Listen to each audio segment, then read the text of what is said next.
নমস্কার বন্ধুরা, রিতম পডকাস্টের আরেকটা নতুন এপিসোডে সবাইকে স্বাগত জানাচ্ছি। আজকে তোমাদের সাথে শেয়ার করতে চলেছি তারানাথ তান্ত্রিকের ভেলপুরের ঘর।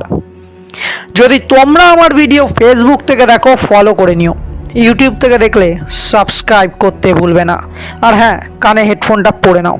তো চলো আজকের গল্পটা শুরু করি। ভয়, তন্ত্র আর এক ভৌতিক শক্তির এক শীতল অভিজ্ঞতা। আপনি এখন শুনছেন তারানাথ তান্ত্রিকের অদ্ভুত কাহিনী। আজকের গল্প ভেলপুরের ঘর।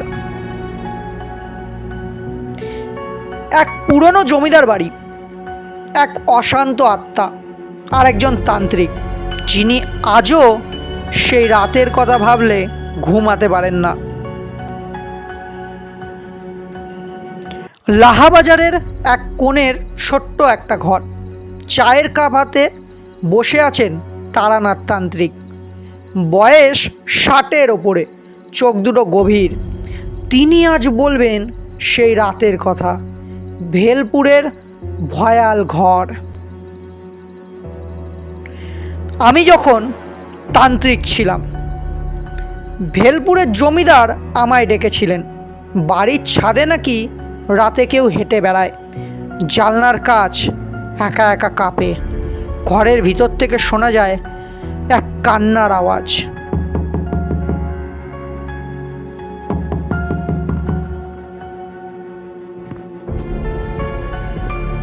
তারানাথ পৌঁছালেন সেই ভাঙা বাড়িতে। প্রথম রাত, চারদিক নিস্তব্ধ। ঘড়ির কাঁটা রাত 1টা ছুতেই আচমকা দরজাটা খুলে গেল। এক নারী সামনে এসে দাঁড়ালো। চেহারা তার ধূসর, চুল এলোমেলো, চোখে রক্ত।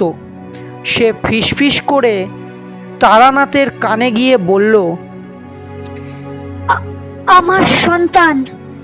আমার সন্তান কোথায়?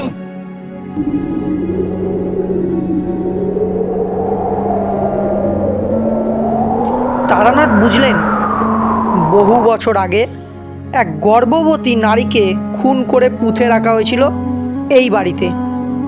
তার আত্মা শান্তি পায়নি, প্রতিশোধ চায় সে। তারানাথ পূর্ণিমার রাতে যজ্ঞ করছিল। আগুনে ডাকলো তার আত্মাকে। শেষ রাতে সে চিৎকার করে উঠল, আর তারপর নিস্তব্ধতা। তারানাথ সেই রাতের পর আরও বহুত ডাক পেয়েছিল, কিন্তু তিনি আর কোনো আত্মাকে ডাকেননি।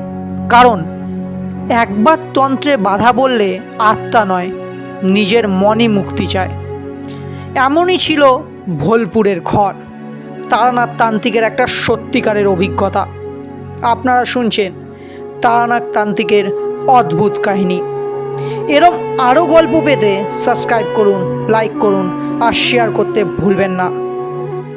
আর হ্যাঁ, আমার ডিসক্রিপশনে আমার মেল আইডি আছে ritom91558@gmail.com।